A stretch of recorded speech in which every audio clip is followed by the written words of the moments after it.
In this video, we're going to talk about all the different food and restaurants you'll find in Star Wars Galaxy's Edge. And not only are we going to talk about the different menu items you'll find at these restaurants, but we're also going to talk about what I think will really set these restaurants apart, the theming and storytelling inside each of them. As with each of my videos, my hope is to make your next Disney adventure a little bit more magical, and never has that been more true than with Star Wars Galaxy's Edge, because of how busy the park is expected to be with large crowds, and also because you need reservations, so you'll only have a 4-hour limit for that first month. You'll want to make sure to maximize your time. So in this video, we'll help you get an idea for the food, and if you want to spend some time there, if there's a certain restaurant you want to visit, or if you want to skip those things and maybe visit some of the other stuff. So if you find this video helpful, give it a like, and also consider subscribing, because in the weeks to come, I'll have some videos from the inside of Galaxy's Edge. But for now, let's get you ready to visit Star Wars Galaxy's Edge. In Galaxy's Edge, there's 5 different food locations. Docking Bay 7, Food and Cargo. Ronto Roasters. Saka's Kettle. The Milk Stand. And Oguz Cantina. Because I'm making this video to help you prepare for Galaxy's Edge, while I'm putting this together, Galaxy's Edge hasn't opened yet, so all of the images of the food and of the park are promotional pictures owned by Disney. And yes, I am going to probably pronounce some of these names wrong. They are from a different planet, so be kind to me about it. What seems to be the largest restaurant is Docking Bay 7, Cargo and Food. Disney's official description for this restaurant says, "At this restaurant, housed in a working hangar bay, choose from a variety of dishes prepared with ingredients from across the galaxy. All of it delicious, but none of it familiar. Chef Ronto, Cookie Tugs, has docked a food freighter loaded with fresh supplies, and he's ready to satisfy the appetites of visitors and locals alike with an array of exotic offerings. His planet-hopping travels allow him to prepare fare with unusual flavors that delight customers. Once you've got your grub, sit inside the spacious hangar or grab a table in the rustic outdoor seating area, surrounded by the crumbling walls of the old marketplace." From the different reports I've been hearing, the different food items at this restaurant are going to be served out of different cargo containers, as if it's all just kind of a makeshift area that's come together. From these pictures, I'm already excited to stop by Docking Bay 7 and see what Cookie has available. And I'm a sucker for Disney desserts, so these are looking pretty awesome. Here's the main lunch and dinner entree menus.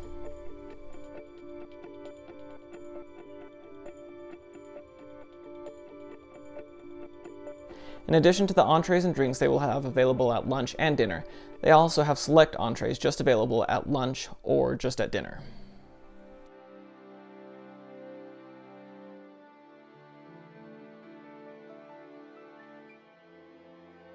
Here are the kids' menu items.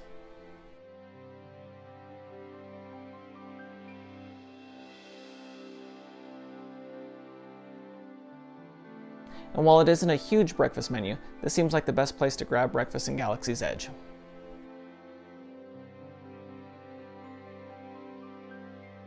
Next, let's talk about Ronto Roasters. And first, you might be saying, who's Ronto if you're like me and a Star Wars fan but not into every single detail?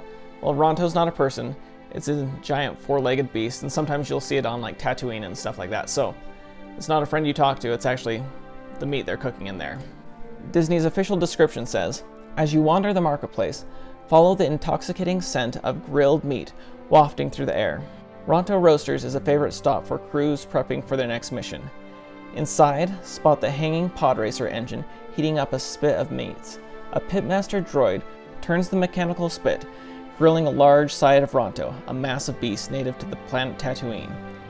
I really love that they're taking the theme to the next level, that they're having a droid that's turning that spit, that's making that meat cook and just helping out with those things. I mean, we've seen some great things with Cars Land, but this is taking it to a next level where it's not just the humans in there doing it, like this would be the cars helping out in Cars Land more so. So it's cool that they have droids and also in some cases some alien creatures, and also that the cast members are going to be in character, not just like, oh yeah, I'm from Yorba Linda or whatever. They're going to be from Batuu, and they're in character talking to us. Here's the lunch and dinner options. This looks like a fun place to grab a quick bite that you can take with you, kind of like Bengal barbecue. And here are the breakfast options. Next, let's talk about one of the outdoor vending options, Saka's Kettle, I'm guessing I'm saying that slightly wrong. But this could have just been a popcorn stand, but they added a backstory and kind of changed it up a little bit, so it sounds pretty cool. Once again from Disney, venture into the marketplace to find this colorful snack shop where grains from all over the galaxy are on display. Order a generous, piping hot helping of this popular and flavorful local specialty popcorn, and enjoy it as you explore Black Spire Outpost. Refreshing beverages are also sold here. Run by grain merchant Kate Saka, this stall offers customers a unique taste of Batuu. So in addition to this unique popcorn, they also will be selling those new and unique specific Batuu style Coca-Cola, Diet Coke, Sprite, and Dasani bottles. Already on the website, they tell customers, limiting those 3 per transaction. So they can already tell those are very popular. Next, let's talk about the milk stand. And one of the things I love most is, even though it's called a milk stand, Disney makes it very clear, like in all of the material, this is not actually milk. So if you have a lactose concern, don't worry about that. You can still drink this. Their official statement says, "No visit to Star Wars Galaxy's Edge is complete without a frosty confection from the milk stand." The vendors at this quirky stall offer travelers an invigorating, refreshing drink that's a favorite among the locals. Now I thought this next part was funny that they throw in like some history here. Luke Skywalker can be seen enjoying blue milk in Star Wars Episode 4, A New Hope, and green milk in Star Wars Episode 8, The Last Jedi.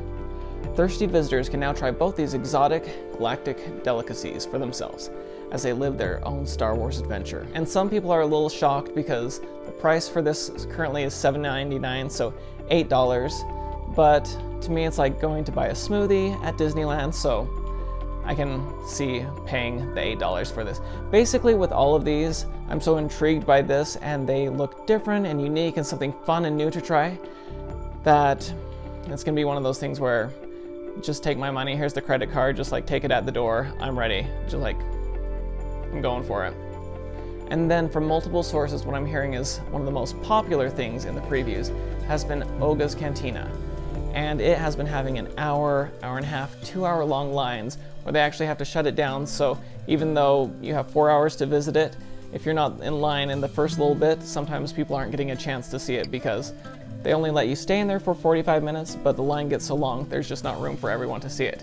I'm not going to take the time to list all the beverages in the cantina because there's a ton of those. You can see all of them on Disney's website. Here are some of the beverages. And here's Disney's official description.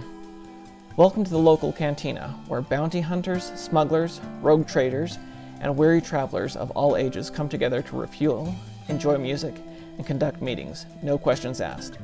With an expansive menu of exotic concoctions for young ones and adults, the cantina is a welcome rest spot before your crew's upcoming galactic journey.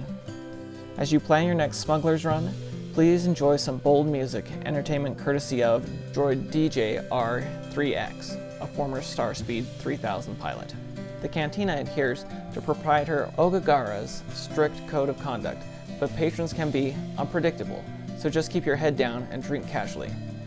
For those who have long dreamed to visit one of the galaxy's infamous watering holes, Oguz Cantina brings this dream to life. I love that they brought back Captain Rex from the original Star Tours, and now he is DJ Rex, that he's in the cantina, spinning some tunes in there, playing some music for all of us, and that this sounds like a pretty cool experience. I've heard that there's a great assortment of drinks. Yes, there's some alcoholic ones for the adults. This is something new for Disneyland, but there's also ones for the kids to try. There's some for non-alcoholic. From the look of the menu, they do have some specific beverages for breakfast time. They also, of course, have a wide array at dinner time and lunchtime. So I think no matter what time you visit, you'll be able to visit here, but the only thing you'll have to worry about is the long lines. Alright, so those are the 5 restaurants available at Star Wars Galaxy's Edge. What are you most excited to try? I'm excited to try a little something from everything. I definitely know that in the 4 hours I'll visit, there won't be time for all of that, but I definitely eventually want to try something from all of it. Mobile ordering is going to save you time, and Docking Bay 7, Ronto's Roasters, and the Milk Stand all have mobile ordering, so definitely make use of that. In the comments below, I'd love to hear what items you're most excited to try, and as Star Wars Galaxy's Edge opens and people start going there, if you do try stuff, I would love to hear in the comments what you thought, what you liked, what you would recommend for others to try. This is definitely a very exciting time to be a Disney Parks fan. I think of some of the big additions I've seen over my lifetime, as far as when Cars Land opened, or when I got to see California Adventure, when that all opened, all those things. Those are very exciting moments, so enjoy Galaxy's Edge as it opens. Take it all in, definitely make the most of it. I am going to link in the description below to some channels that I think will be helpful to you guys as it opens up. My friends over at Diz Life of Ours, they are going to be there. They are hilarious, but also provide great content, so definitely check them out. And Orange Grove 55, he already has a lot of great videos out about different things to expect at Star Wars Galaxy's Edge, and I know he'll have some more videos out as the land opens up and we get to see inside and we get to start to experience those things. So definitely check those channels out. Hopefully you found this video helpful. If you did, please give it a like. And I said before, consider subscribing to the channel, because I do plan to be at Star Wars Galaxy's Edge later on in June, and I plan to be sharing plenty of things from there. But as always, thank you so much for watching and have a very magical day. Thanks so much. Bye.